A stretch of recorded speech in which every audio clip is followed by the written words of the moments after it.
Há histórias que transcendem o tempo, que não importa quantos anos passem, elas nunca perdem seu brilho ou significado. Hoje, mergulharemos em uma dessas histórias, uma que viaja por tempestades e arco-íris, desafios e esperanças, falhas humanas e graça divina. Prenda sua respiração, porque a jornada que você está prestes a embarcar é tão profunda quanto as águas do dilúvio e tão elevada quanto as promessas do céu. Desde os tempos antigos, o nome Matusalém tem sido sinônimo de longevidade. Mas será que a longa vida foi o único atributo de Matusalém? Existe um fato secreto sobre Matusalém que demonstra a graça de Deus e que a maioria das pessoas desconhece. Está escrito que o pai de Matusalém, Enoque, foi um profeta, e Judas registrou uma afirmação que ele proferiu. Judas, versículos 14 e 15, afirma: "E destes profetizou também Enoque, o sétimo depois de Adão, dizendo: Eis que é vindo o Senhor com milhares de seus santos, para fazer juízo contra todos e condenar dentre eles todos os ímpios, por todas as suas obras de impiedade, que impiamente cometeram, e por todas as duras palavras que ímpios pecadores disseram contra ele." O que nos leva a um fato crucial sobre Enoque, que é de grande relevância para a nossa discussão. A mensagem de Enoque era clara: Deus viria em breve para julgar e tomaria medidas contra todas as formas de impiedade. E quando Enoque tinha 65 anos, teve um filho. Deus deu a Enoque um nome para o menino. Quando ele morrer, acontecerá. É curioso pensar que este nome, quando ele morrer, acontecerá, não estava em inglês, mas sim em setita. E qual é a tradução deste nome? Matusalém. Enoque entendeu que, quando seu filho morresse, Deus julgaria o mundo. E por sua imensa paciência, Deus permitiu que Matusalém vivesse mais do que qualquer outro ser humano registrado, por impressionantes 969 anos. Ao final desses 969 anos, Matusalém morreu, e no dia seguinte começou o dilúvio. Foi então que o neto de Enoque e filho de Matusalém, Noé, entrou em ação. Ao alinhar as idades dos patriarcas, verifica-se que o ano do dilúvio foi o mesmo ano em que Matusalém faleceu. Noé e seus 3 filhos passaram uma quantidade considerável de tempo, possivelmente 20 anos, construindo uma arca de acordo com as especificações de Deus. Essa história por si só é um testemunho da graça e paciência divinas. Enoque, que caminhou com Deus e foi levado por ele sem provar a morte, certamente teve uma influência sobre seu bisneto Noé. Noé, por sua vez, herdou a fé através da pregação desses homens mais velhos, como está escrito em Romanos 10, versículo 17. De sorte que a fé é pelo ouvir, e o ouvir pela palavra de Deus. Noé também testemunhou o pecado desenfreado em sua época. Gênesis 6, versículo 5 descreve: "E viu o Senhor que a maldade do homem se multiplicara sobre a terra, e que toda a imaginação dos pensamentos de seu coração era só má continuamente." A graça de Deus continuou a operar, mesmo em tempos sombrios. Através da pregação de Enoque e Matusalém, da observação de Noé de um mundo imerso em pecado e da atuação do Espírito Santo, Deus fez sua vontade conhecida. O coração de Noé estava iluminado com o conhecimento divino. Com o falecimento de Matusalém e a recente morte de Lameque, percebemos que poucos justos permaneciam na terra. Finalmente, o dia fatídico chegou e nuvens escuras começaram a se formar. Deus, em sua infinita sabedoria e justiça, disse a Noé: "Entra na arca, tu e toda a tua casa, porque vi que és justo diante de mim nesta geração." Gênesis 7, versículo 1. Assim, Noé, sua família e as criaturas entraram na arca, e a porta foi fechada atrás deles. Chuvas torrenciais caíram por 40 dias e 40 noites. Os céus se abriram, e as águas cobriram a terra, erguendo a arca sobre as ondas. Gênesis 7, versículo 12 diz: "E a chuva esteve sobre a terra 40 dias e 40 noites. O mundo fora da arca já não existia, mas dentro dela a vida persistia, mantida segura por uma promessa, um pacto entre Deus e o homem, revelando que mesmo nas épocas mais sombrias, a esperança e a bondade podem sobreviver." Entender a vida antes do dilúvio é fundamental por várias razões.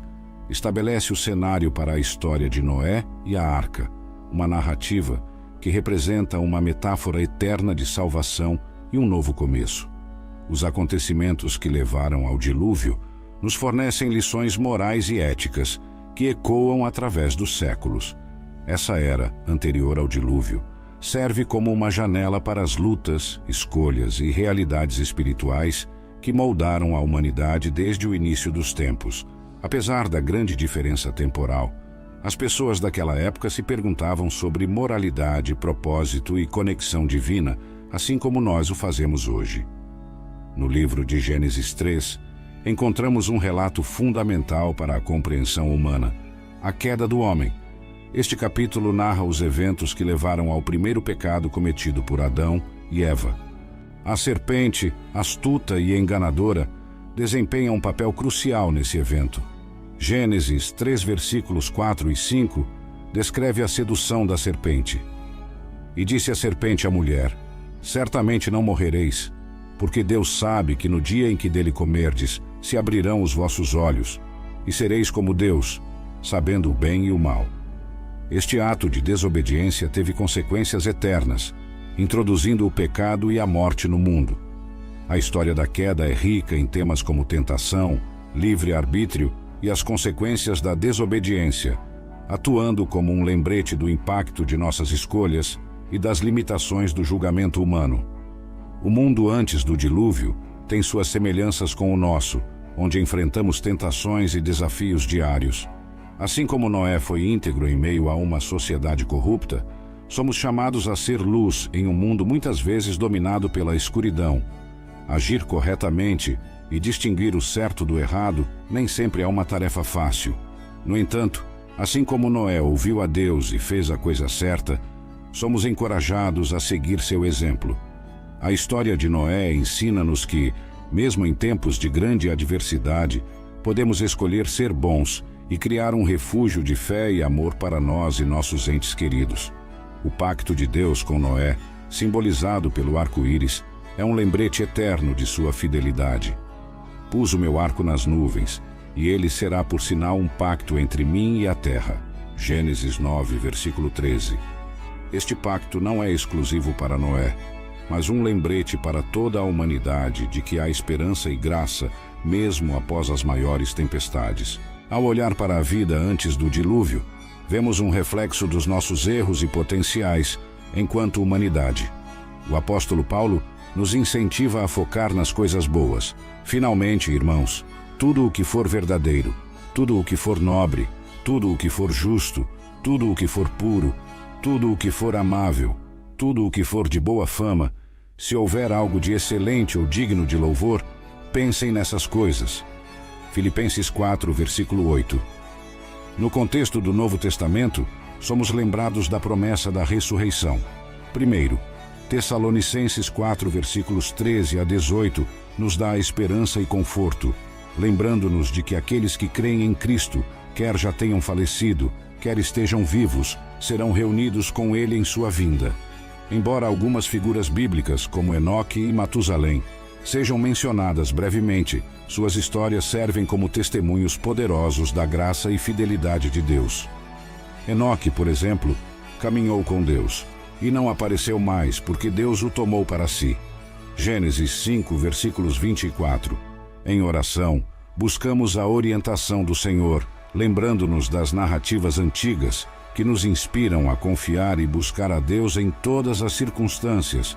Pedimos sua direção para navegar em um mundo repleto de maravilhas e desafios e para sermos fiéis a Ele, assim como Noé e Enoque foram.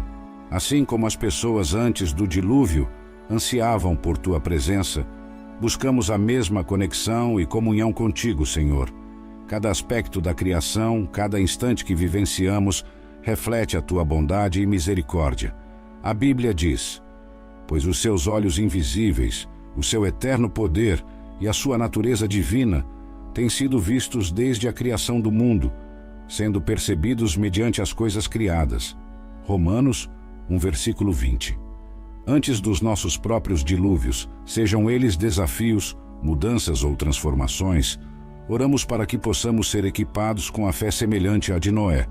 Mesmo rodeado de dúvida e zombaria, ele confiou em tuas promessas, provando que a fé pode prevalecer mesmo nas circunstâncias mais adversas. Por fé, Noé, sendo advertido por Deus a respeito de coisas que ainda não se viam, movido por santo temor, construiu uma arca para salvar sua família. Por meio da fé, ele condenou o mundo e tornou-se herdeiro da justiça que é segundo a fé. Hebreus 11, versículo 7. A cada tempestade que enfrentamos, devemos nos lembrar da sua promessa. Mesmo depois da tempestade, tua fidelidade é representada pelo arco-íris que surge, simbolizando o pacto de tua constante graça e amor. Quando eu trouxer nuvens sobre a terra e nelas aparecer o arco-íris, então me lembrarei da minha aliança, que fiz com vocês e com todos os seres vivos de todas as espécies. Nunca mais as águas se tornarão um dilúvio para destruir toda forma de vida. Gênesis 9, versículos 14 e 15. No entanto, após o dilúvio, o mal continuou a se manifestar no coração humano. Vemos isso na história de Nimrod, que é descrito como um poderoso caçador diante do Senhor. E a princípio o seu reino foi Babel, e Ereque, e Acade, e Calné, na terra de Sinar. Gênesis 10, versículo 10.